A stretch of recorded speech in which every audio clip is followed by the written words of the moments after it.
नमस्कार, बहुत स्वागत है आपका। कनेर का पुष्प। वैसे तो कनेर का पुष्प 3 रंगों में पाया जाता है, पीला, सफ़ेद और हल्का सा लालिमा लिया हुआ। और भी कलर होते हैं लेकिन ज़्यादातर पीला रंग में ही पाया जाता है। आज हम आपको इसके वशीकरण प्रयोग बताएंगे। वशीकरण प्रयोग कब करना है, कैसे करना है, किन के साथ करना है और किन बातों का ध्यान रखें, पहले ये जान लेते हैं।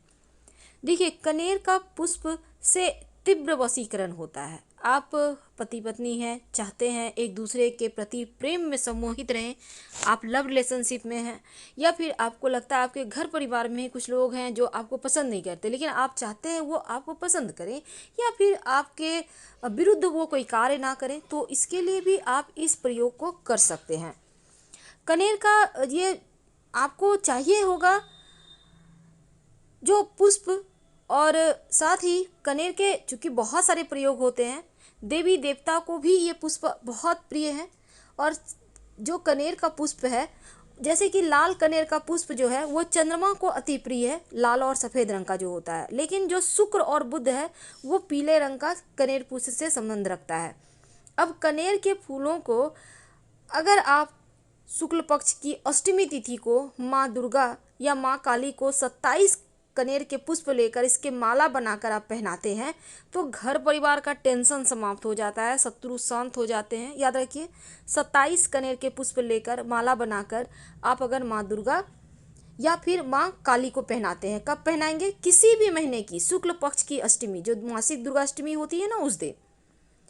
कनेर के पुष्प अगर रोज आप अपने इष्ट को अर्पित करें, जैसे कि कनेर का पुष्प गणेश जी और शिव जी को बहुत प्रिय है, उनको अर्पित करने का विधान है। हालांकि श्री हरि को आप कनेर का पुष्प अर्पित ना करके गेंदे का ही अर्पित करें। कनेर का पुष्प श्री हरि को अर्पित नहीं करना चाहिए, लेकिन आप गणेश जी और शिव जी को अर्पित कर सकते हैं। घर परिवार में सुख शांति बना रहता है। तो सफ़ेद, पीला या लाल कनेर का जो पुष्प है वो चंद्रमा, शुक्र, बुध, ये 3 ग्रह से सीधा संबंध है इसका, कनेर के पुष्प का। तो कनेर के पुष्प से वशीकरण कैसे करेंगे, कैसे आप कनेर के पुष्प के जरिए जीवन की मुश्किलों को समाप्त करेंगे? तो सबसे पहले हम ये बता दें, ये प्रयोग आप करेंगे क्या? जब आप पूर्णतया शुद्ध हों, खासकर महिलाएं, पुरुष भी कर सकते हैं इस प्रयोग को। आप शुद्ध हो, आपके घर में किसी भी तरह का सूतक पातक नहीं हो। होता है ना, कई बार सूतक हो जाता है, किसी बच्चे का जन्म हुआ है या किसी भी तरह का चीज़ है, या फिर आपका जैसे पितृपक्ष आता है, उस समय भी इस प्रयोग को आप मत कीजिएगा। हालांकि आपके घर में पूजा पाठ होता है तो आप कर सकते हैं। तो इस बात का आपको ध्यान रखना है, और इसको आप इस प्रयोग को करना है रविवार के दिन। या तो रविवार के दिन करें या फिर मासिक दुर्गाष्टमी, जैसा कि अभी हमने आपको बताया, उस दिन आप ये प्रयोग कर सकते हैं। एक दिन पहले जाकर आपको कनेर के पुष्प को निमंत्रण देने जाना है।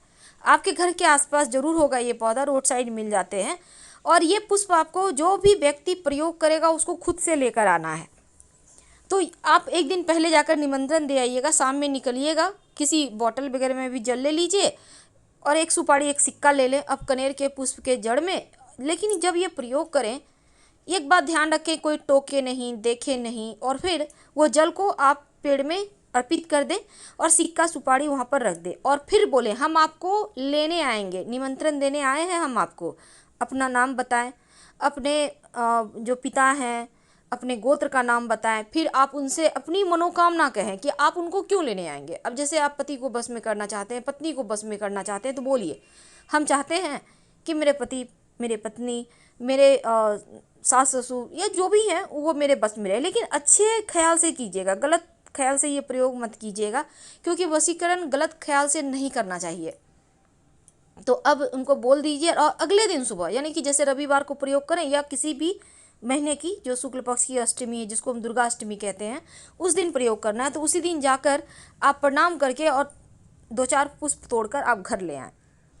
हालांकि एक ही दिन आपको निमंत्रण देना है और लगातार आपको ये प्रयोग 21 दिन तक करना है। अब लाकर आप अपने घर में, आपके घर में चंदन घिसने का होगा, उसमें इस फूल को घिस लें, इस पुष्प को आप चंदन घिसने वाला जो है उसमें हल्का हल्का घिस लें। घिस के उसका हल्का सा आपको पेस्ट मिल जाएगा। इस पेस्ट को आप देखिए, इस पुष्प से प्रचंड वशीकरण होता है। इस पेस्ट को आप जिसको बस में करना चाहते हैं, पति को चाहते हैं, पत्नी को चाहते हैं, पूजा वगैरह कर लीजिए और उनको तिलक लगा दीजिए। याद रखिए, उनको तिलक लगाना है। अब किसी को भी बस में करना चाहते हैं, उनको तिलक लगाइए अच्छे ख्याल से, याद रखिए अच्छे ख्याल से, बुरे ख्याल से नहीं। तो उनको तिलक करने, और ये तिलक आप लगातार 21 दिन करें। बीच में 1-2 दिन छूट जाता है तो कोई बात नहीं, लेकिन आपको कोई बढ़िया दिन से इसको शुरुआत करना है। 21 दिन तक प्रयोग करें। और आप ऐसा नहीं है कि सात्विक रहना है, आप जो मर्जी अब वो खाना खा सकते हैं, इसमें कहीं कोई दिक्कत नहीं है, लेकिन ये प्रयोग आप लगातार करते रहिएगा। याद रखिए, पीले वाला पुष्प का ही प्रयोग करना है। हालांकि सफ़ेद और लाल भी मिलते हैं मार्केट में, लेकिन आपको उनका प्रयोग नहीं करना। तो आप नियमित रूप से अपने जीवन साथी को तिलक करें, अपनी पत्नी को तिलक करें, या आप चाहते हैं आपके बच्चे आपकी बात सुने। कई बार होता है माता पिता की बात नहीं सुनते बच्चे, अब ये चीज़ भी गलत है। तो आप बच्चों को भी आज्ञाकारी बना सकते हैं, लेकिन गलत ख्याल से नहीं करना है। ये प्रयोग जहाँ तक संभव हो, चूँकि वशीकरण है तो माता पिता बच्चों के साथ कम ही करें। बच्चों के साथ करना भी है तो 1 दिन तिलक लगाइए, 21 दिन मत लगाइएगा। 1 दिन लगाइए, आपके बच्चे सुधर जाएंगे, आपको बहुत प्रेम करेंगे। लेकिन पति पत्नी हैं, या फिर आप किसी के साथ विवाह बंधन में, या बहुत तरह की चीज़ें होती हैं, लोग छोड़ देते हैं, लोग चीट करते हैं, तो उनके साथ आप ये प्रयोग कर सकते हैं। तो ये प्रयोग लगातार कीजिए, आपको इसके रिजल्ट मिलने लगेंगे 21 दिन होते होते। वैसे आप चाहें तो इस प्रयोग को 1.25 महीने भी कर सकते हैं। आप देखिएगा, आपका जीवन साथी आपका बात मानेगा, आपके कदम से कदम मिलाकर चलेगा। फिलहाल विदा लेंगे।